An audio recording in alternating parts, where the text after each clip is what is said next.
सर्वांचे नेते गणेश नाईक साहेब, नगरीचे प्रथम नागरिक सुधाकरराव सोनवणे, शशिकांत शिंदे, जयदेवराव गायकवाड, चित्राताई वाघ, स्मिता पाटील, प्रमोद हिंदूराव, संग्राम कोते पाटील, ईश्वर बाळबुद्धे, संजीव नाईक, मुनाफ हकीम, संदीप नाईक, सागर नाईक, निरंजन डावखरे, आपले जिल्हाध्यक्ष अनंत सुतार, माधुरीताई सुतार, शुभांगी पाटील, सुरेश पाटील, दिनेश पारेख, जब्बार खान, राहुल शिंदे, डॉक्टर जगताप, ज्ञानेश्वर नाईक, चंदू पाटील, भरत नकाते, अशोकराव गावडे, भालचंद्र नलावडे, राम बिचारे, रवींद्र इतापे, महेश शिरसाट, साबू डॅनियल, सौभाग्यवती आशाताई शेखदार, मनीषाताई भोईर, शिवदासजी भोसले, नेत्राताई शिर्के, सदाभाऊ थोरात, श्यामराव महाडिक, सुरेश कुलकर्णी, अर्जुन संघवी, चंद्रकांत पाटील, परशुराम ठाकूर, अशोक वाळुंज, ज्यांनी आज आपल्या सर्वांच्या साक्षीने राष्ट्रवादी काँग्रेस पक्षामध्ये प्रवेश केला ते युवक काँग्रेसचे जे जनरल सेक्रेटरी होते आणि आपल्या पक्षात आले असंख्य कार्यकर्त्यांच्या सह ते योगेश ठोसर, सर्वच आमच्या शीख समाजाने, जैन समाजाने, अल्पसंख्याक सहकार्यांनी आमच्या सर्वांचं स्वागत केले ते सर्व मान्यवर, पत्रकार मित्र, बंधू भगिनींनो आणि माझ्या तरुण मित्रांनो, सुरुवातीलाच मी आपलं मनापासून सर्वांचं स्वागत करतो आणि अभिनंदन देखील करतो. आपल्याला सगळ्यांना धन्यवाद देखील देतो की एक चांगल्या पद्धतीने आपण सगळ्यांनी गणेश नाईकांच्या पाठीशी ताकद उभी केली, शक्ती उभी केली आणि त्याच्यातनं पुन्हा एकदा राष्ट्रवादी काँग्रेस पार्टीची महानगरपालिका सध्याचं राज्यातलं देशाचं वातावरण पाहता त्याच्यातून एक चांगलं यश आपण सगळ्यांनी मिळवलं, त्याबद्दल अतिशय मनापासून तुम्हाला सर्वांना धन्यवाद. आज गुरुपौर्णिमा. आपल्या जीवनामध्ये अनेकांकडून आपल्याला प्रत्येक पावलावर शिकायला मिळतं. जन्माला आलेल्या पहिल्या क्षणापासून कुणी ना कुणी प्रत्यक्ष अप्रत्यक्ष आपल्याला शिकवत असतं. सुरुवातीला आई वडील शिकवतात, नंतर आपली बहीण भावंड, शाळेतले, महाविद्यालयातले शिक्षक, प्राध्यापक, आपल्या सहवासात असलेले मित्र, सहकारी, संपर्कात आलेले विविध क्षेत्रातील मंडळी, हे सगळेजण आपले तसं बघितलं तर गुरु असतात. या प्रत्येकाकडनं आपण काही ना काही शिकत असतो आणि आपल्या सर्वांच्या सुदैवाने आपले राष्ट्रीय नेते आदरणीय पवार साहेबांच्या सारख्या नेत्याच्या सहवासात वावरण्याची संधी ही आपल्याला अनेकांना मिळाली, तेव्हा खऱ्या अर्थाने ते आपल्या सर्वांचे गुरु आहेत. ज्यांनी आपल्याला वाढवलं, घडवलं, त्या सर्व गुरूंना मी आज गुरुपौर्णिमेच्या निमित्तानं वंदन करतो आणि आपल्याला सगळ्यांना गुरुपौर्णिमेच्या मनापासून शुभेच्छा देखील देतो. एक चांगला योग घडून आणलेला आहे. आज बोलत असताना प्रांताध्यक्षांनी, नाईक साहेबांनी, चित्राताईंनी, शशिकांतनी, अनेकांनी आपली आपली भूमिका मांडली, आपले आपले विचार मांडले. कशा करता हा संपूर्ण राज्याचा दौरा चालू आहे, का कार्यकर्ता हा उद्याच्या काळामध्ये काम करत असताना आपल्या नवी मुंबईमध्ये 111 साधारण वॉर्ड आहेत, त्याच्यामध्ये सर्व ठिकाणी संघटना मजबूत असली पाहिजे, कार्यकारिणी असली पाहिजे, जिल्हा कार्यकारिणी दर 2 महिन्याला झाली पाहिजे. महिलांचं काम चित्राताईंनी त्याचा उल्लेख केला, चांगल्या पद्धतीने चाललंय, ते अधिक चांगल्या प्रकारे नेटाने पुढे जावं. युवकांच्या, विद्यार्थ्यांच्या बाबतीमध्ये प्रांताध्यक्षांनी जी अपेक्षा व्यक्त केलेली आहे की साधारण 21 ते 26 वयोगटातला हा विद्यार्थी राष्ट्रवादी काँग्रेसचा पदाधिकारी आणि सहकारी असले पाहिजे आणि साधारण 27 ते 32च्या वयामध्ये युवक अध्यक्ष त्या ठिकाणी पदाधिकारी असले पाहिजे. आणि या सर्वांना घेऊन आपल्याला खऱ्या अर्थाने एक राष्ट्रवादी काँग्रेस पार्टी ह्या सगळ्या परिसरामध्ये मजबूत करायची, त्याच्याकरता हा मेळावा आहे, त्याच्याकरता हा दौरा आहे. आज इथं बोलत असताना अनेकांनी आपली मतं मांडली, आपले विचार मांडले. मगाशी आम्ही प्रांताध्यक्षांचं ऐकत होतो, त्यांनी सांगितलं, म्हणले एक दादा या बाजूला एक दादा, त्या बाजूला मी मध्ये छोटा कार्यकर्ता. आता तुम्ही स्वतः बघा, तुम्ही सगळ्यांनी डोळ्यांनी बघितलं. आम्ही आलो त्यावेळेस या छोट्या कार्यकर्त्याच्या मी डाव्या हाताला बसलो होतो. मला मनामध्ये यायला लागलं की मी डाव्या हाताला का, मी उजव्या हाताला का नाही. मला त्यांचा उजवा हात व्हायचं होतं. गणेश नाही जरा कुठेतरी गेले की मी उठलो त्या उजव्या हाताला जाऊन बसलो. छोट्या माणसाच्या कोणी उजव्या डाव्या हाताला बसेल का? त्या छोट्या माणसा कार्यकर्त्याच्या हातात आमची उद्याची तिकीट आहे. उद्या विधिमंडळामध्ये आम्हाला जायचंय आणि उगीच आम्हाला हरभऱ्याच्या झाडावर चढवतात. आम्ही शेतातली माणसं आहे, आम्हाला कळतंय कोण आम्हाला हरभऱ्याच्या झाडावर चढवतंय आणि कोण खऱ्या अर्थाने चांगल्या झाडावर चढवतंय. परंतु नंतर पुन्हा मी उजव्या हाताला बसलो तरी देखील नंतर मोठा हार घेताना नाईक साहेब पुन्हा उजव्याला गेले. ते काही डाव्याला बसले नाही. तुम्ही बघा आता देखील काय ते उजव्याला जाऊन बसले. एवढा हा छोटा माणूस मोठा झाला, आता काय करायचं. आणि त्या व्यक्तीचा उद्या वाढदिवस आहे. मी मनापासून आपल्या सर्वांच्या वतीनं, तमाम महाराष्ट्रातल्या राष्ट्रवादी काँग्रेस पार्टीच्या वतीनं त्यांना वाढदिवसाच्या खूप खूप शुभेच्छा देतो. त्यांना चांगलं आरोग्य लाभावं, त्यांच्या हातून आपली राष्ट्रवादी काँग्रेस अतिशय मजबूत व्हावी, प्रत्येक कार्यकर्त्याला त्याच्यातनं न्याय मिळावा, त्याच्यातून पुन्हा एकदा त्यांच्या नेतृत्वाखाली तुमचा माझा राष्ट्रवादी काँग्रेस पार्टी ह्या राज्यामध्ये, ह्या देशामध्ये, सरकारमध्ये त्या ठिकाणी जावं, अशा पद्धतीनं आपल्याला सगळ्यांना त्यांचं मार्गदर्शन मिळावं. आणि याच्याकरता परमेश्वराने त्यांना खूप आशीर्वाद द्यावे, खूप चांगल्या पद्धतीनं त्यांना त्याच्यामध्ये ताकद द्यावी, एवढीच प्रार्थना मी प्रभूचरणी त्या ठिकाणी करतो. आणि पुन्हा एकदा त्यांना वाढदिवसाच्या मनापासून हार्दिक शुभेच्छा देतो. नवी मुंबई शहराचं आणि राष्ट्रवादी काँग्रेस पार्टीचं तसं बघितलं तर एक अतूट अशा प्रकारचं नातं. बोलत असताना आपल्या अध्यक्षांनी पण त्या गोष्टीचा उल्लेख त्या ठिकाणी केला आणि उदाहरणाखातर त्यांनी काही गोष्टी सांगितल्या. गेल्या 20 वर्षापासून अधिक काळ या नव्या मुंबईतल्या जनतेनं राष्ट्रवादी काँग्रेस पार्टीची स्थापना झाल्यापासून त्याच्या आधी देखील विशेष करून पक्षाचे ज्येष्ठ नेते सन्माननीय गणेश नाईक साहेबांच्या बरोबर सातत्याने त्या ठिकाणी विश्वास व्यक्त केला. त्याबद्दल मी नव्या मुंबईच्या जनतेचा अत्यंत आभारी आहे, ऋणी देखील आहे.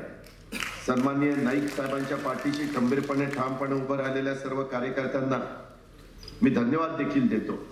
कारण शेवटी कार्यकर्ता हा नेत्याच्या पाठीशी उभा असणारा एक महत्वाचा दुवा असतो. कार्यकर्ता हा पक्षाचा कणापण असतो आणि त्याच्यातून अनेक उदाहरणं दिली गेली आणि ही गोष्ट खरी आहे. काल आम्ही कुठं फिरत होतो, राज्यात फिरतोय, त्यावेळेस कशा पद्धतीनं वेगवेगळ्या शहरांची परिस्थिती आम्हाला पाहायला मिळते आणि कुठेतरी मनाला वाईट वाटतं, दुःख होतं की आता 70 वर्ष देशाला स्वातंत्र्य मिळून झाली तरी देखील बकालपणा, खराब रस्ते, त्याच्या संदर्भामध्ये सर्वसामान्य माणसाला चांगल्या पद्धतीची घरं मिळत नाही, त्याच्यामध्ये झोपडपट्टीमध्ये कुठंतरी त्यांना स्वतःचं जीवन त्या ठिकाणी जगावं लागतं. ह्या गोष्टी थांबल्या पाहिजे. त्याला मजबूत अशा प्रकारची एक नेता असावा लागतो, एक मार्गदर्शन असावं लागतं, त्या नेतृत्वाला विजन असावं लागतं. अशी तशी कामं त्या ठिकाणी होत नाही. त्याकरता सातत्याने कुठेही गेल्यानंतर काय आपण आपल्या परिसरामध्ये आणल्यानंतर त्याचा फायदा आपल्या नागरिकांना होईल, आपल्या परिसराला होईल, ह्याबद्दलची एक आस त्या नेतृत्वाला असावी लागते. आणि त्या पद्धतीनं गणेश नाईक साहेब काम करत असताना आपण बघतोय, तुम्ही बघताय, मी बघतोय, सगळेजण बघताय. त्याच्यात मधल्या काळामध्ये मला देखील वाईट वाटलं की इतकं चांगलं काम करत असताना इथल्या जनतेने त्यांना विधिमंडळामध्ये पाठवलं नाही. त्याच्यामध्ये संदीप त्या ठिकाणी आला, आम्ही आज एकत्रपणे त्या ठिकाणी काम करतो, परंतु असं काय घडलं की त्याच्यामध्ये नाईक साहेबांना थांबावं लागलं. त्याच्या संदर्भामध्ये कुठंतरी ह्याचं आत्मचिंतन, आत्मपरीक्षण कार्यकर्त्यांनी पण केलं पाहिजे. कधी कधी आपण एखाद्या निवडणुकीमध्ये, आता आपली ही निवडणूक वन साइड आहे अशा पद्धतीनं एक मनामध्ये भावना आणतो आणि त्याच्यातून देखील कधी कधी आपल्याला फटका बसतो. मी तर माझ्या 5-7 टर्म झालेल्या आहेत, ही 6वी टर्म. कुणी समोर उभा असला तरी राज्यामध्ये प्रचार करत असताना आपला स्वतःच मतदारसंघामध्ये तुल्यबळ उमेदवार समजूनच त्याच्या संदर्भातली बांधणी आम्ही करत असतो, त्याच्या संदर्भातलं नियोजन आम्ही करत असतो. तशी आखणी त्या ठिकाणी केली जात असते. मागे देखील असंच आपल्या तटकरे साहेबांना देखील 2-2.5 हजार मतांनी फक्त खासदारकीला पराभव त्या ठिकाणी पत्करावा लागला. मोदी साहेबांची जबरदस्त लाट. शेवटी लोकशाहीमध्ये जनतेने दिलेला कौल मान्य करायचा असतो. परंतु हे सगळं करत असताना आज काय अवस्था आहे? आज कुठला घटक अच्छे दिन आने वाले म्हणत असताना समाधानी आहे? आज केंद्रात आणि राज्यामध्ये 3 वर्ष, जवळपास राज्यामध्ये 3.5 वर्ष असं हे सरकार आलंय. तुम्ही मला सांगा की कुठला घटक, एक तर महत्वाचा मोठा वर्ग येतो म्हणजे शेतकऱ्यांचा. शेतकरी समाज तुमचेही अनेकांचे शेतीशी संबंध आहेत. जरी नवी मुंबईमध्ये तुम्ही काम करत असला तरी अनेकांच्या शेतीवाडी गावाकडे किंवा त्या भागामध्ये महत्वाचं त्या ठिकाणी व्यवसाय शेती आहे. इथं माल तो येतो. आज शेतकरी तरी समाधानी. आज शेतकऱ्याला कर्जमाफीच्या करता आम्ही संघर्ष यात्रा काढली. त्याच्यातनं एक वातावरण या सरकारच्या विरोधामध्ये निर्माण करण्याचा प्रयत्न आम्ही केला. आम्हाला 19 लोकांना निलंबित केलेलं होतं, त्यांना पुन्हा सभागृहामध्ये घ्या अशा प्रकारची आमची मागणी होती. आणि त्याच्यातून सातत्याने दुष्काळ पडत होता. माझा शेतकरी आत्महत्येकरता त्या ठिकाणी प्रवृत्त होत होता. 10,000 शेतकऱ्यांनी मधल्या काळामध्ये आत्महत्या केली. आम्ही त्यांना सांगितलं की असं चित्र पुढे आलंय, यांना जर आपल्याला वाचवायचं असेल तर यांची कर्जमाफी करा. 71,000 कोटीची कर्जमाफी युपीए सरकारमध्ये आदरणीय पवार साहेबांनी केलेली होती. हा अनुभव आपल्या सगळ्यांच्या शिदोरी होता. आणि असं असताना देखील नाही, बँकांचा फायदा होईल, कशाला कर्जमाफी, ह्याच्यातनं आत्महत्या कमी होणार आहे का, असली काहीतरी थातुरमातुर उत्तर द्यायचे. पण त्याच्या संदर्भामध्ये जेव्हा महाराष्ट्रामध्ये शेतकरी पेटून उठला, संपावर गेला, अनेकांनी त्याच्या संदर्भामध्ये वेगवेगळ्या प्रकारच्या यात्रा काढल्या, त्याच्यातून नाही म्हणणाऱ्या सरकारला नमावं लागलं, झुकावं लागलं आणि कर्जमाफीची घोषणा करावी लागली. अजून त्याच्यात खूप गोष्टी आहेत. हे सरकार ज्यावेळेस एखादी घोषणा करतं त्यावेळेस सहजासहजी कुणाला मिळेल अशी त्यांची भूमिका नसती. असे निकष लावतात की समोरच्याला मिळालंच नाही पाहिजे. आता तुम्ही बघा जीएसटीच्या बाबतीमध्ये काय अवस्था झाली. का आज देशामधला व्यापारी पेटून उठला. अहो, ज्या गुजरात मधलं गुजरात मॉडेल म्हणून देशाला ज्यांनी दाखवलं आणि देशाची सूत्र हातामध्ये घेतली, त्या गुजरातमध्ये जरा आज पेपर वाचा, 3-4 किलोमीटर लांबीचे मोर्चे निघाले. सगळे व्यापारी रस्त्यावर उतरले. आज इथं कुणाचा छोटा मोठा व्यवसाय असणाऱ्या दुकानदारांनी स्वतःच्या मनाला विचारावं की 1 जुलै पासून जीएसटी लागू झालं, त्याचा काय परिणाम तुमच्या व्यवसायावर झालेला. महागाई कमी झाली का? आम्ही देखील अर्थमंत्री असताना त्यावेळेस जीएसटीच्या बद्दलचा अभ्यास केला. मी, जयंत पाटील, सुनील तटकरे, दिलीप वळसे पाटील, आम्ही त्यांच्या कॉन्फरन्सला जायचो दिल्लीमध्ये. परंतु युपीएच्या काळामध्ये जीएसटीचं जे बिल येणार होतं ते आणि आता आलेलं बिल ह्याच्यामध्ये फरक आहे. याच्या संदर्भामध्ये 28% त्या ठिकाणी जीएसटीचा कर लावण्यात आलेला. एक देश एक कर, वन नेशन वन टॅक्स, याबद्दल दुमत कुणाचंच नाही.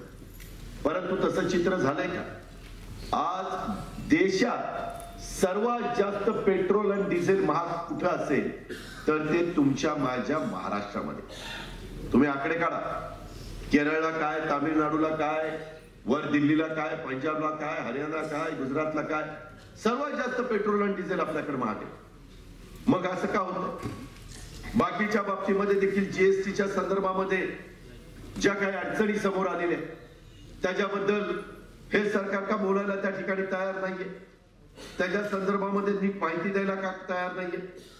राज्यात देशात जीएसटी लागू झाल्यानंतर त्याची अंमलबजावणीतील त्रुटी, त्याचे दुष्परिणाम समोर येऊ लागलेले. गॅस सिलेंडर, भाज्या, जवळपास सर्व वस्तू महागलेल्या आहेत.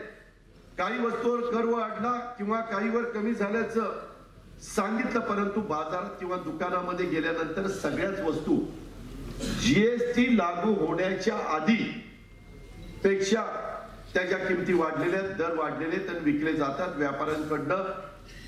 त्यांनाही त्याच्यातलं नक्की काय चाललंय हे त्या ठिकाणी सांगता येत नाही. आज या जीएसटी लागू होत असला तरी या करावरून तुमच्या माझ्या देशात महाराष्ट्रामध्ये खूप मोठं गोंधळाचं वातावरण आहे. उद्योजक, उत्पादक, व्यापारी, ग्राहक, अगदी बँका किंवा सीए, चार्टर्ड अकाउंटंट यांच्यापैकी कुणालाही जीएसटी बद्दल आज खरी माहिती नाहीये. ज्या पद्धतीनं मधल्या काळामध्ये नोटाबंदी जाहीर केल्या त्याची चुकीची अंमलबजावणी झाली. आम्ही सगळ्यांना सांगत होतो हा चुकीचा निर्णय.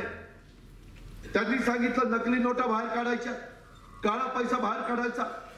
सर्वसामान्य माणसाला ते पटलं की हो बाबा आता काळा पैसा बाहेर निघाला काळा पैसा बाहेर. जे काही 14-15 लाख कोटी रुपये व्यवहारामध्ये 1500च्या नोटा होत्या सगळ्या बँकेमध्ये जमा झाल्या. मग कुठे गेला काळा पैसा? आणि त्याच्यामध्ये नकली नोटा किती मिळाल्या ते कुणीच सांगेल. आरबीआयने जाहीर करायला नको? या केंद्र सरकारने किंवा भाजपवाल्यांनी जाहीर करायला नको? किंवा हा नोटाबंदीचा निर्णय घेतल्यानंतर अशा पद्धतीनं ही वस्तुस्थिती पुढे आलेली आहे. अहो, नोटाबंदी झाल्यानंतर 2000ची नोट तुम्हाला आम्हाला पाहायला मिळायच्या आधीच नोटा, ते जे काही हल्ले करतात ना पाकिस्तानची लोक, त्या अतिरेक्यांना आपल्यातल्या काही जवानांनी मारलं आणि त्यांना तपासलं तर त्यांच्या खिशात 2000च्या नोटा सापडल्या. म्हणजे देशात सगळ्या दूरपर्यंत नोटा पोहोचायच्या आधीच त्यांना मिळाल्या. कशा मिळाल्या त्याचा तपास व्हायला नको? आम्हाला सरकारने सांगितलेलं होतं की आता अशी नोट आम्ही आणणार की ती नकली होणारच नाही, त्याची नक्कलच होणार नाही. आणि लगेच नकली नोटा आल्या. पहिल्यांदा तर अशा काही नोटा आल्या की काही जण म्हणले त्याला पाणी लावलं ती नोट तर रंगच जातो. मी अधिकाऱ्यांना म्हणलं होते, मला असे लोक म्हणले, आमची पीडीसीसी बँक आहे, की लोक म्हणतात की पाणी लावल्यानंतर त्याचा रंग जातो. ते अधिकारी म्हणल्यावर तीच खरी नोट आहे. पाणी लावल्यावर रंग जातो ती खरी नोट. म्हणली आम्हाला दुखळी समजतात का काय कोणाला माहिती. या पद्धतीनं नाही चालत, खोटं नाही सांगितलं पाहिजे. एखाद्या वेळेस तुम्ही सांगितलेली भूमिका त्यावेळेस त्या व्यक्तीला पटणार नाही, परंतु नंतर शांतपणे त्यांनी विचार केल्यानंतर त्याला ते पटेल. कधी कधी लोकांना बरं वाटण्याच्या करता अशा पद्धतीनं काहीतरी सांगून वेळ मारून नेली जाते. ही पण गोष्ट आपल्या देशाच्या आणि राज्याच्या विकासाच्या दृष्टिकोनातनं योग्य नाहीये. आणि त्याच्यामुळं आज या जीएसटीच्या बद्दल कुणी काही नीटपणे सांगायला तयार नाहीये. त्याच्या संदर्भातली या नोटाबंदीमुळे तर देशाची अर्थव्यवस्था संकटात आलेली, बेरोजगारी वाढलेली. तुम्ही सांगा ना 3 वर्षामध्ये किती तरुणांना रोजगार मिळाला? जाहीर करावं सरकारने. किती कारखानदारी आली? मला वाटतं मेक इन इंडियाचा कार्यक्रम संजीव आता मला सांगत होता इथंच मुंबईमध्ये, नव्या मुंबईमध्ये झाला होता. पंतप्रधान आलेले होते. मग किती गुंतवणूक आली? काल नाही साहेब, तुम्ही, मी, सुनील तटकरे साहेब कल्याणला ज्यावेळेस कार्यक्रमाला चाललो होतो त्यावेळेस एका मोठ्या उद्योगपतीच्या त्या गेस्ट हाऊसला आपण सकाळी तिथं थांबलो होतो. मोठी कंपनी 4 पिढ्याचं काम करते. त्यांनी सांगितलं आमच्या उत्पादनावर परिणाम झालेला आहे, आमचा जेवढं प्रोडक्शन करतो तेवढं विक्री होत नाहीये. ही अवस्था आहे. अशा पद्धतीनं तरुणांना नोकऱ्या मिळणार कशा? रोजगार त्याच्यातनं कसा निर्माण होणार? याबद्दल ही मंडळी काही त्या ठिकाणी सांगायला तयार नाहीये. आणि आज एक देश एक कर एक बाजार ही संकल्पनाच या जीएसटीच्या निर्णयामुळे मोडीत निघाली का काय अशा प्रकारची शंका घ्यायला जागा त्या ठिकाणी निर्माण होते. या नोटाबंदीमुळे देखील आपली अर्थव्यवस्था संकटात आली. त्याच्या संदर्भामध्ये कुठल्याही परिस्थितीमध्ये त्यांना परदेशातलाही काळा पैसा आणता आला नाही आणि इथलाही जो काळा पैसा होता असं म्हटलं जात होतं तो सगळाच पांढरा त्या ठिकाणी करण्यात आलेला, असं एकंदरीत चित्र त्या बाबतीमध्ये पाहायला मिळतं. आणि म्हणून आपल्याला पुढचे दिवस अडचणीचे व्हायला लागले. त्याच्याकरता राष्ट्रवादी काँग्रेस पार्टी आपल्याला अधिक मजबूत केली पाहिजे. ज्या वॉर्डामध्ये आपण कमकुवत असू तिथं अधिक चांगल्या पद्धतीचं काम होण्याच्या करता, हे आता सर्व जाती धर्माचं शहर झालेलं, कॉस्मोपॉलिटन शहर आहे आणि त्याच्यामुळे इथं परराज्यातले पण आले आणि इतर आपल्या राज्यातल्या वेगवेगळ्या भागातले पण लोक कामाधंद्याच्या, नोकरीच्या, व्यवसायाच्या निमित्तानं पोटाची खळगी भरण्याच्या करता आलेली. त्यांच्यावर काहींच्यावर डोक्यावर टांगती तलवार देखील आहे किंवा त्यांच्या घरांचं काय होणार. आता देखील काहींनी त्या ठिकाणी निवेदन दिलं. नाईक साहेब आम्ही म्हणत होतो, बसलो होतो, नाईक साहेब म्हणले की आपण ह्याच्यातनं मार्ग काढू. अनेक प्रकारचे 2.5-3 वर्षामध्ये हे सरकार आल्यापासून मुख्यमंत्र्यांनी इथं येऊन जाहीर केलं, क्लस्टरचा निर्णय मी घेतला. काय घेतलं, कसा घेतला आम्हाला कळायला नको का? कारण कर्जमाफीचा निर्णय घेतला तर रोज नवीन GR तुमचा चाललाय. एकदा म्हणतात 2012 पर्यंत, एकदा म्हणतात 2009 पर्यंत, एकदा म्हणतात की तिथपासून 2016-30 जून पर्यंत. बाकीच्यांनी काय करायचं? आम्ही त्याच्या खोलामध्ये गेलो. मागच्या काळामध्ये दुष्काळ असायचा, त्या दुष्काळाच्या काळामध्ये सरकार 50 पैसेपेक्षा कमी आणेवारी असणाऱ्या शेतकऱ्यांच्या गावांच्या बाबतीमध्ये घेतलेल्या कर्जाचं पुनर्गठन करत असते. ते पुनर्गठन केल्यानंतर तो थकबाकीदार राहत नाही आणि त्याला नवीन कर्ज त्या ठिकाणी मिळतं. हे सरकारने केलं. परंतु आता इतका मोठा वर्ग तुमच्या माझ्या महाराष्ट्रामध्ये आहे की त्याचं पुनर्गठन झालंय आणि तो थकबाकीमध्ये धरला जात नाही, म्हणून त्याला 1.5 लाख रुपयांचा कर्जमाफीचा फायदा मिळत नाही. काय त्याचा दोष आहे? तो आता सगळीकडे गेल्यानंतर ग्रामीण भागामध्ये आम्हाला भेटतोय आणि म्हणतो माझं काय, मी कुठं सांगितलं होतं पुनर्गठन करा, माझं जर थकबाकी झाली असती तर मला 1.5 लाख रुपयाचा फायदा झाला असता. असली काही शक्कल काढतात. कोण त्यांना सल्ला देतं कुणास ठाऊक. कधी कधी आम्ही विचारलं ना, CM साहेब याचा निर्णय घ्या. थांबा, चौकशी करतो. थांबा, समिती नेमतो. थांबा, अभ्यास करतो. कशाचा अभ्यास चालला मला तर काही कळलं. कसला अभ्यास करतो? त्याच्या संदर्भामध्ये त्या योगी उत्तर प्रदेशमध्ये बाबा आला की झटक्यात कर्जमाफी करून मोकळा झाला. त्या लाल भगवे कपडे घालणाऱ्याला अभ्यास करावा नाही लागला, याला जॅकेट घालणाऱ्याला अभ्यास कसं करावा.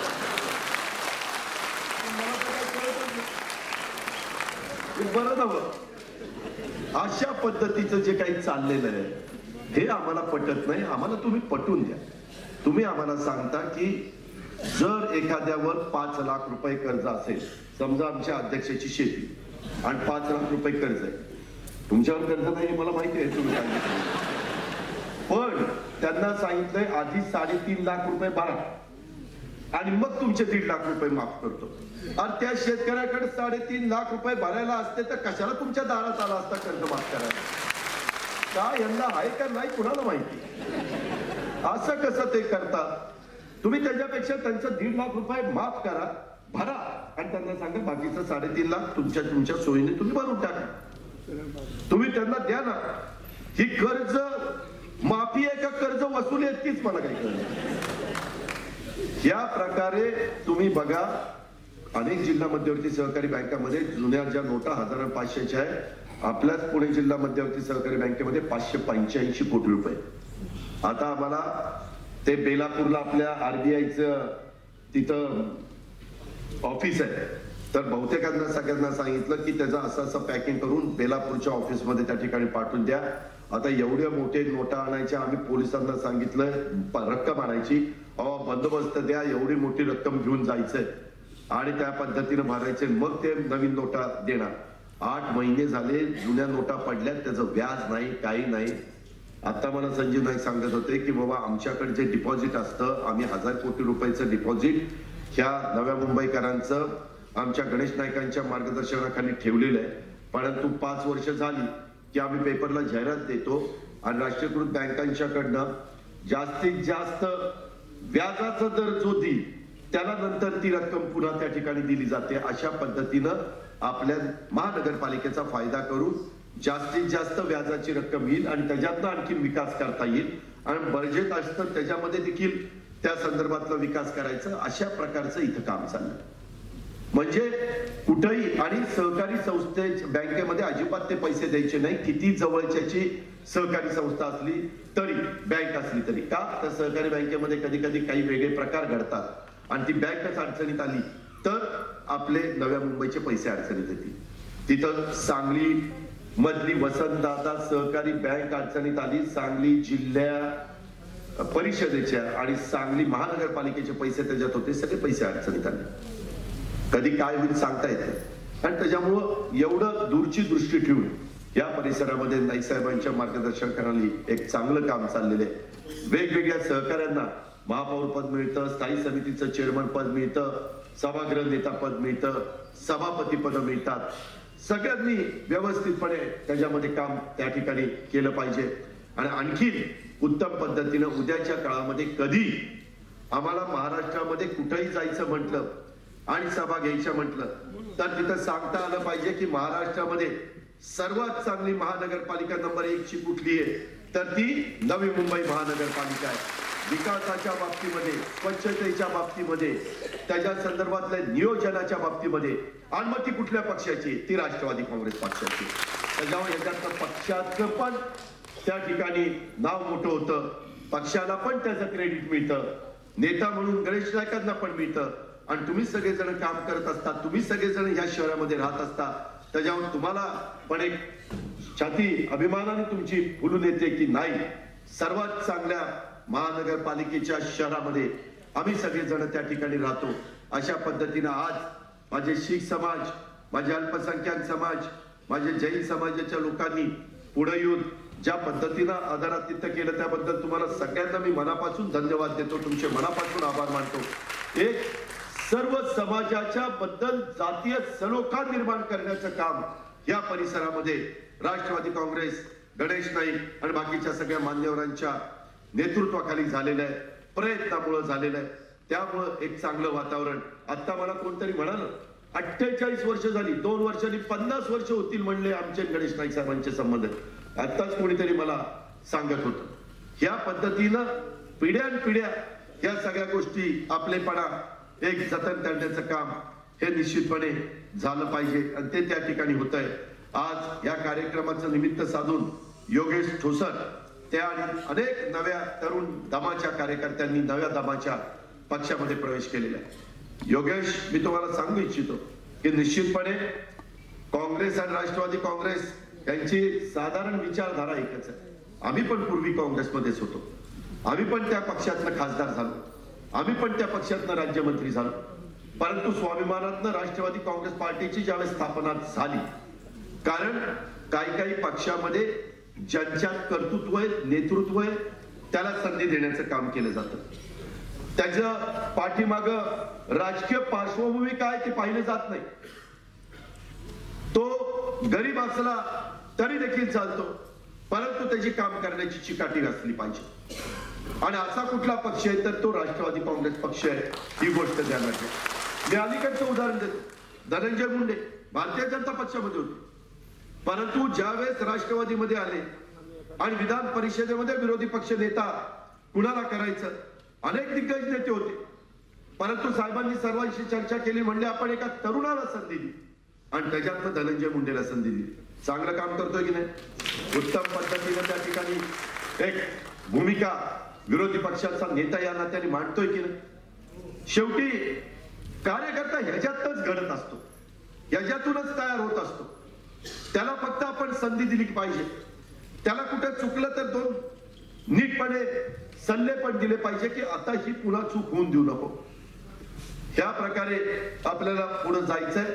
आणि मला महिलांना सांगायचंय, त्याच्यामध्ये युवकांना युवतींना सांगायचंय, विद्यार्थ्यांना सांगायचंय, अनेक सेल आहे. सगळ्या सेलचे प्रमुख ज्यावेळेस व्हाल किंवा कार्यकारिणीमध्ये तुमचं नाव जाईल, आता तर काही कार्यकारिणी मला त्या ठिकाणी देण्यात आलेलीच आहे, परंतु या कार्यकारिणी व्यतिरिक्त कुणी जर राहिलेलं असेल तर अनंत सुतारजी, तुम्ही सगळेजण प्रमुख बसा, चर्चा करा आणि त्याच्यातून कुठलाही समाजातला घटक हा तिथं वंचित राहता कामा नये. त्याच्यात अल्पसंख्याक समाज पाहिजे, त्याच्यात मागासवर्गीय समाज पाहिजे, त्याच्यात भटका समाज पाहिजे, त्याच्यात आदिवासी समाज, काही असेल तर तो देखील त्याच्यामध्ये पाहिजे. त्या सगळ्या घटकाला महिलांना त्याच पद्धतीनं प्रतिनिधित्व मिळालं पाहिजे. आज महिलांना मान सन्मान प्रतिष्ठा आणि सत्तेमध्ये स्थानिक स्वराज्य संस्थेमध्ये 50% जागा कोणी दिल्या? राष्ट्रवादी काँग्रेस पक्षाने दिल्या. पवार साहेबांनी तो निर्णय आम्हाला सगळ्यांना मंत्रिमंडळामध्ये घ्यायला लावला. 33% जागा आरक्षण कोणी दिलं? पवार साहेबांचे मुख्यमंत्री असताना दिलं. नेहमी पवार साहेबांनी पुरोगामी विचार डोळ्यासमोर ठेवून शाहू फुले आंबेडकरांचा विचार डोळ्यासमोर ठेवून त्या ठिकाणी निर्णय घेण्याचं काम केलं. आज या वयामध्ये देखील त्या ठिकाणी ते काम करतात. काल तर नाईक साहेबांनी त्यांचं वय सांगितलं, मला तर पटलंच. म्हटलं एवढं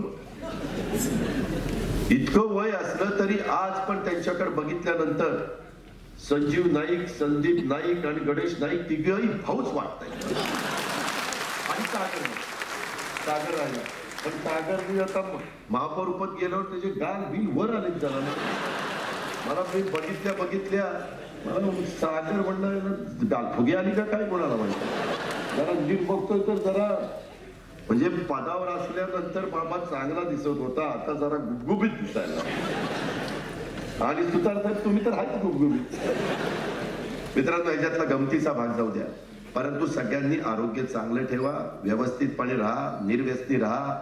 त्याच्या संदर्भामध्ये मी तर आमच्या सुनील तटकरेंच्या वाढदिवसाच्या निमित्तानं, आज गुरुपौर्णिमेच्या निमित्तानं मी आपल्याला विनंती करतो, जे माझ्यापेक्षा वयाने लहान असतील त्यांनी सगळ्यांनी, काही जण मला म्हणतात दादा आज गुरुपौर्णिमा आहे, आम्हाला आशीर्वाद द्या. आता काय आशीर्वाद देऊ म्हणलं तुझ्या डोक्यावर. माझं एवढंच म्हणणं आहे, निर्व्यसनी राहा, कधी कुठलंही व्यसन लावून घेऊ नका. उत्तम पद्धतीचं आयुष्य जगा. आई वडिलांना पण समाधान मिळेल आणि कुटुंबाला पण समाधान मिळेल आणि सगळ्या परिवाराला समाधान मिळेल. ह्या पद्धतीनं आपण सगळ्यांनी त्या ठिकाणी काम करा. कारण आताचं सरकार हे जातीवादी सरकार आहे. तुम्ही बघा, या सरकारमध्ये अल्पसंख्याक समाज देशामध्ये एवढा वर्ग असताना एका देखील मुस्लिम समाजातल्या कार्यकर्त्याला त्यांनी मंत्री केलं नाही. परवा उत्तर प्रदेशच्या निवडणुका झाल्या, इतक्या मोठ्या जागा, परंतु एकाही अल्पसंख्याक समाजाला तिथं उमेदवारी देण्याच्या बद्दलची भावना त्यांच्या कुणाच्या मनामध्ये आली नाही. असा नाही भारत पुढे जाणार, कुणी किती काही म्हणा. आज माझ्या मागासवर्गीय समाजावर अन्याय अत्याचार होतात की नाही, किती घटना होतात. मागाशी चित्राताईंनी सांगितलं, ह्याच आठवड्यामध्ये कोपर्डीच्या जे काही घडलं, त्या निष्पाप मुलीला स्वतःचा जीव गमवावा लागला. त्या नराधमाला फाशी झाली का? मुख्यमंत्र्यांनी सांगितलं होतं ना, मी फास्ट ट्रॅक कोर्ट त्या ठिकाणी ती मॅटर घेतो आणि वर्षाच्या आत निकाल लावतो. का नाही निकाल लागला? कोण याला जबाबदार? धनगर समाजाला आरक्षण देतो म्हणून त्यांनी सांगितलं, दिलं का? मराठा समाजाच्या आरक्षणाच्या बद्दल एवढे मोर्चे निघाले, दिलं का? कुठल्याही आरक्षणाला दिलेला धक्का न लावता ओबीसी, एनटी, एसटी ह्या कुठल्याही याला एससी आरक्षणाला धक्का न लावता आम्ही मुस्लिम समाजाला दिलं होतं. हायकोर्टाने मान्य केलं तरी ते काढून टाकले. असं कसं चालेल? त्याही समाजामध्ये काही वर्ग गरीब आहे ना, त्याच्या संदर्भामध्ये काहीच विचार केला जात नाही. आणि आता नवीन काढलंय की आम्ही टाटा, कुठल्या टाटा कंपनीकडे दिले म्हणले हे करायला, तर धनगर समाजाचा अभ्यास करायला. टाटा, हा बरोबर तू म्हणला, तुझा फार अभ्यास अजित पवारापेक्षा तुझा अभ्यास जास्त. अजित पवाराचा अभ्यास कमी आहे म्हणून तो इथे, तुझा अभ्यास जास्त म्हणून तू तिथे. त्याच्यातला गमतीचा नाही तर तेवढीच ब्रेकिंग न्यूज अजित पवार आज मांडला. त्याच्या संदर्भामध्ये मला एवढंच सांगायचं आहे की बाबांनो, काही ना काही त्यांनी मग पाठीमागं बारामतीला ज्यावेळेस संप झालेला होता, मोर्चा झालेला होता आणि ज्यूस पाजायला मुख्यमंत्री आले होते, तेव्हा ते काय म्हणले होते, पहिल्या कॅबिनेटला करतो. मग तुम्ही अभ्यास केला नव्हता का? मग त्यावेळेस टाटा तुम्हाला आठवडा नाही? कुणी तुम्हाला काय म्हणजे सांगताना ते मिळण्याच्या करता असं काहीतरी हे केलं, ते झालं, ते अमकं झालं. आता बघा, रोज पेपरला 4 कोटी वृक्ष लागवड. अरे कुठं झाली वृक्ष लागवड? कारण हा त्याला पाडत बघतो, ते त्याला पाडायचं. तुम्ही बघा ना, कोण कोणाला काय म्हणतं, कोण कोणाला काय म्हणतं, हे अजीब म्हणजे अक्षरशः सावळा गोंधळ चाललाय. आपल्या गावाकडचं गोंधळ बरा, परंतु यांचं रोज काहीतरी चाललंय. आणि एक वेळ आपल्याला वाचताना करमणूक वाटत असेल, पण राज्याचं नुकसान किती होतं तुम्हाला माहिती नाही. तुम्ही आता हसताय, परंतु ह्या गोष्टीचा परिणाम प्रशासनावर होतो, अधिकारी वर्गावर होतो. अधिकारी वर्गाला कळलं ना, नाही बाबा हे आता स्थिर सरकार आहे. स्थिर सरकार तितकंच महत्वाचं आहे. आज माझ्या नव्या मुंबईमध्ये विकास का झाला? स्थिर सरकार, स्थिर इथली एकंदरीत घडी बसलेली. आणि याच्यामध्ये अंतिम निर्णय नाईक साहेब सांगतील तो शेवटचा निर्णय. त्यामुळं कुठल्याही परिस्थितीमध्ये मतभेद होण्याचं काही असतील, कधी सागर महापौर असताना असेल किंवा आत्ताचे महापौर सोनारे असताना असेल, कधी कधी काही होत असेल, परंतु त्याच्यातनं काही झालं तरी शेवटी नाईक साहेब सांगतील ते फायनल. पूर्व दिशा म्हटल्यावर तशा पद्धतीनं अडचणी येत नाही. मी पिंपरी चिंचवड मध्ये असताना तसंच करायचो, पुण्यामध्ये असताना तसंच करायचो. त्याशिवाय शहरं विकसित होत नाही, शहराचा कायापालट होत नाही. शहराचा कायापालट नुसते भाषण करून चालणार नाही. मगाशी आमच्या तटकरे साहेबांनी बोलत असताना सांगितलं माशांचं. आज इथं आलोय, बसल्यापासून एक माशी चिटकायला येणार का? तर स्वच्छता आहे, दुर्गंधी नाहीये. दुर्गंधी असेल तर माशी येते. आणि यांच्या हातात असणाऱ्या महानगरपालिकेमध्ये सगळा राडाच, सगळा बकालपणा, सगळं चिखल. काल तर यांना प्रमोदला काही सांगितलं, थांबावं आपण नंतर बघू. अरे कधी नंतर बघू? पार त्या कल्याण डोंबिवलीची वाट लावून टाकली. आणि ज्यांच्या हातात सूत्र देतात त्यांनी काय दिवा लावला तो पाहना. माझी पण तमाम महाराष्ट्रातल्या जनतेला नम्रतेने हात जोडून विनंती आहे की बघत असताना जे चांगलं करत असतील त्या चांगल्याच्या पाठीशी, विकासाच्या पाठीशी आपण उभं राहिलं पाहिजे. काही काही जण तेवढ्या पुरतं बरं वाटण्याच्या करता काही घोषणाबाजी करतात, काही वेगवेगळ्या पद्धतीनं आमिष दाखवण्याचा प्रयत्न करतात, मार्केटिंग करतात, जाहिरातबाजी करतात. आणि त्याच्यातून तेच तेच सारखं पाहिलं लागलं तर माणसाला मग दुसरं काही दिसत नाही. त्यातले काही प्रकार चाललेले आहेत. परंतु त्याच्यातनं आज काय अवस्था आपल्या सर्वांची झालेली. आज शिक्षकही नाराज आहेत. 3 वर्ष झाली यांचं सरकार आल्यापासून समायोजनच चाललेलं, भरतीलाच बंदी.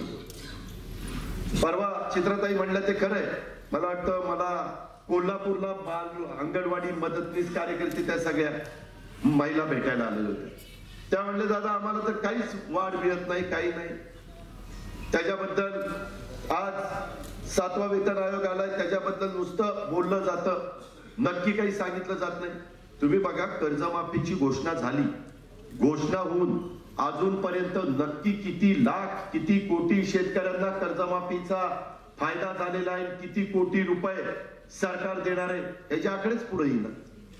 काही विचारलं नाही, अजून माहिती मागवतो. आणि कशाची माहिती मागवतो? अभ्यास चालू. बघा आता बघा, तुम्हीच सांगा. या प्रकारे हे कुठंतरी आपल्या राष्ट्रवादी काँग्रेस पक्षाच्या कार्यकर्त्यांनी शेवटच्या माणसापर्यंत, ज्यांच्या मधल्या काळामध्ये मानसिकता फक्त आणि फक्त कमळाचंच बटन दाबायचं झालेली होती, त्यांना आपण पटवून दिलं पाहिजे, समजावून सांगितलं पाहिजे. आणि आपण काही चुकीचं सांगत नाही. आपण काहीतरी त्या पक्षाच्या विरोधात असल्यामुळं कुठली भूमिका त्या ठिकाणी मांडत नाही. उलट मधल्या काळामध्ये जीएसटीच्या संदर्भात जोपर्यंत बाहेर येत नव्हतं, जीएसटीच्या कार्यक्रमाला पवार साहेब पहिल्या लाईनीमध्ये लोकसभेमध्ये बसलेले होते. का तर 1 नेशन 1 टॅक्स याबद्दल दुमत नाही. पण जेव्हा कळायला लागलं की आमच्या काळातलं जीएसटी या काळातलं जीएसटी याच्यामध्ये खूप फरक आहे, आम्ही त्यावेळेस गोरगरीब सर्वसामान्य माणसाचा कुठल्याही परिस्थितीमध्ये तो महागाईला सामोरं जाणार नाही, त्याला जीवनावश्यक वस्तू ज्या लागतात त्या महाग होणार नाही, याबद्दलची खबरदारी घेतलेली होती. आणि आमचा जास्तीत जास्त टॅक्स त्यावेळेस तटकरे साहेब 18% होता, त्यांनी 28% दिला. हे जे काही वेगवेगळे प्रकार चाललेले आहेत, किंवा तुम्ही बघा आता माझी बोलत असताना एवढी तूर घेतली तरी रडतात साले. कोण? रावसाहेब दानवे. अरे रावसाहेबा, तुम्हाला कुणी मतं दिली? शेतकऱ्यांनी दिली, त्यांना तुम्ही साले म्हणता. दानव्यांनी असं वागणं बरं नव्हतं. असं बोलणं पण चांगलं नाही. माधव भंडारी तर मध्ये म्हणले शेतकरी संपावर गेले म्हणून काय फरक पडणार आहे, काय बिघडत नाही म्हणले, बाहेरनं मागू. अरे काय बाहेरनं मागवतो, काय बाहेरनं काय मागवतो. त्याच्या संदर्भामध्ये अनेक अशा प्रकारची उदाहरणं तुम्हाला सगळ्यांना देता येतील. त्याच्यामध्ये गोपाळ शेट्टी तर ते खासदार मुंबईचे, शेतकऱ्यांची आत्महत्या ही म्हणले फॅशन आहे, त्यांना काही थोडी तरी जाण्याची नाही मनाची फॅशन. तुम्ही कुणाशी बोलता, कुणावर बोलता, ठीक आहे ना, तुम्हाला खासदार तुम्ही आहात, परंतु तुमची एवढी सत्तेची मस्ती डोक्यामध्ये नका शिरून देऊ. जी लोक निवडून देतात ती लोक पाडतात देखील, ही उदाहरणं आपल्या देशामध्ये. त्याच्या संदर्भामध्ये ते राधा मोहन सिंग कृषी मंत्री, ते तर किसान ड्रग्स और नामर्दी के वजह से आत्महत्या कर रहे हैं. वारे कृषी मंत्री. आणि आपल्या कर्जमाफीच्या वेळेस आपले राज्यातले कृषी मंत्री कुठे गेले कुणाला माहिती, ती तर कुठं दिसेनातच आपल्याला. या प्रकारे जो कार्यक्रम चाललेला आहे तो तुमच्या माझ्या राज्याला अधोगतीकडे नेणार आहे, पाठीमागे नेणार आहे, राज्याचं नुकसान करणार आहे, आपल्याला विकासापासून वंचित करणार आहे. त्याकरता आता प्रांताध्यक्षांनी राष्ट्रवादी ह्याच्या पाठीमागच्या काळामध्ये का इतकं लक्ष दिलं गेलं नाही, कारण 15 वर्ष आपण सरकारमध्ये होतो. त्याच्यामुळं सरकार, पालकमंत्री सगळे आपल्या विचाराचे असायचे, त्यांना ते काम करत करत संघटनेचं काम चालायचं. आता आपण केंद्रात राज्यात सत्तेवर नाहीये. आता गेल्या 2.5-3 वर्षामध्ये अनेक चुकीच्या घटना घडत चाललेल्या आहेत, त्याच्यात रोज नवीन नवीन भरच पडत चाललेली. आणि त्याच्यामुळं आता ही राष्ट्रवादी काँग्रेस पार्टीची संघटना अधिक मजबूत करून आपल्याला पुढे जायचं. कुठल्याही परिस्थितीमध्ये कार्यकर्त्यांची टीम एवढी चांगली असली पाहिजे की पुढच्या येणाऱ्या निवडणुकीमध्ये राष्ट्रवादी काँग्रेस पार्टी ज्यांना कोणी उमेदवारी लोकसभेला विधानसभेला त्या ठिकाणी देईल त्या पद्धतीनं ते उमेदवार प्रचंड मताधिक्याने विजयी होऊन पुन्हा एकदा आपण राष्ट्रवादी काँग्रेस पार्टी ही महाराष्ट्राच्या राजकारणामध्ये तिथं सत्तेवर आली पाहिजे. निर्णय प्रक्रियेमध्ये तिचा सहभाग त्या ठिकाणी झाला पाहिजे. याच बद्दलची आम्हाला सगळ्यांना त्याबद्दल तुमच्या सगळ्यांची मदत पाहिजे, तुमचे सगळ्यांचा भरभक्कम पाठिंबा त्या ठिकाणी पाहिजे. कुठं काही वाद होत असतील, कुठं भांड्याला भांडं लागतं, कधी कधी एखाद्या वॉर्डामध्ये मी चांगलं काम करणार असेल किंवा सागर चांगलं काम करणार असेल, पद एकट्या सागरला मिळालं तर मला पण एकदम दुर्लक्षित करून चालणार नाही, त्यालाही दुसरीकडे कुठंतरी सामावून त्या ठिकाणी घेतलं पाहिजे. आता आपलं युवकांचं काम बघणारा आपला राहुल नाही सूरज पाटील हा, त्यांनीच मला सांगितलं, आता मी 37 वर्षाचा झालो, त्याचंही काम चांगलं आहे, परंतु आता वय त्याला सांगताय की आता तू युवकात राहू नको, आता तू राष्ट्रवादी काँग्रेस पार्टी ज्याच्यामध्ये अनंत सुतार आणि बाकीची सगळी टीम काम करते तिथं तुम्ही लोकांनी गेलं पाहिजे. ज्यांचं 35च्या पुढे वय जाईल आणि जो चांगला ऍक्टिव्ह कार्यकर्ता आहे त्याला बाजूला नाही ठेवायचं, त्याला आपल्याला अनंत सुतार तुमच्या टीम मध्ये त्या ठिकाणी घ्यायचं. या प्रकारे विद्यार्थ्यांमधला 27च्या पुढे गेला की तो युवकांच्या मध्ये घ्यायचा, युवकांचा साधारण 35च्या पुढे गेला की तो आपल्या राष्ट्रवादी काँग्रेस पार्टीच्या ज्याला फादर बॉडी आपण म्हणतो तिथं त्या ठिकाणी घ्यायचा. आणि मग बाकीचे सामाजिक न्याय सेल, ओबीसी सेल, भटका सेल, महिला युवती, हे सगळे डॉक्टर, वकील असे अनेक प्रकारचे सेल आपले त्या ठिकाणी आहेत. अपंग सेल आहे, कामगार सेल आहे. आणि त्या सगळ्या सेलमध्ये आपल्याला ज्यांना ज्यांना आवड असेल त्यांनी त्या ठिकाणी त्यांना सामावून घेण्याचं काम. आणि ह्याच्याकरता अनंत सुतार आपल्याला मुदत 31 जुलै पर्यंतचीच आहे, कारण आता तुम्ही आम्हाला जी माहिती दिली त्याच्यामध्ये अजून काही ठिकाणी पूर्ण कार्यकारिणीची जी संख्या असते ती दिसत नाही. आणि त्याच्यामुळं त्याच्या पाठीमागच्या काळामध्ये तशा पद्धतीनं प्रांताध्यक्षांनी कधी किंवा राज्याच्या स्तरावर आढावा झालेला नव्हता, त्यामुळे चालून गेले. आता मात्र 2-2.5 महिन्यांनी पुन्हा आम्ही लोक येणार. हे सगळं झाल्यानंतर पवार साहेबांचे 2 दिवस घेऊन आपल्या शेजारच्या रायगड जिल्ह्यामध्ये 2 दिवसाचं चिंतन शिबिर आहे, पण ते लिमिटेड लोकांचं आहे. त्याकरताची नावं आपलं प्रांतिक लेवलला त्या ठिकाणी काढली जाते. नंतरच्या काळामध्ये मग आपल्याला पण जिल्हा स्तरावरची शिबिरं त्या ठिकाणी द्यायची. आपलं वक्ता प्रशिक्षण हा पण एक सेल आहे, त्याच्यातनं पण चांगले वक्ते उद्याच्या काळामध्ये तयार झाले पाहिजे. ही पण पक्षाची त्या ठिकाणी भूमिका आणि त्यांनाही तिथं संधी दिली जाणार, कारण प्रत्येक वेळेस आम्हीच त्या ठिकाणी यायचं, आम्हीच बोलायचं.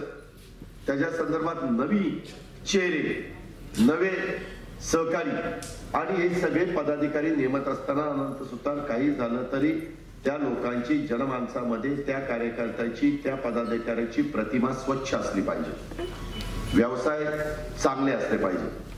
2 नंबरचा व्यवसाय करणारा अजिबात आपल्याला जवळ नको.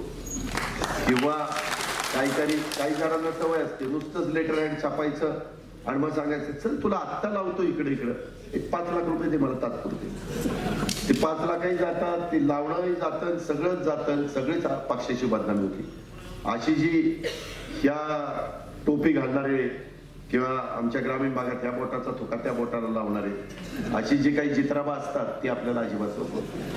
त्याच्यामुळं अतिशय चांगल्या पद्धतीनं महिला पदाधिकारी नेमत असताना किंवा आमचे बाकीच्या सगळीकडे सेलचे प्रमुख पदाधिकारी नेमत असताना कुणाकडेही त्यांना नेमल्यानंतर इतरांनाही वाटलं पाहिजे की आपण जाऊन त्या संघटनेचं सदस्यपद घ्यावं.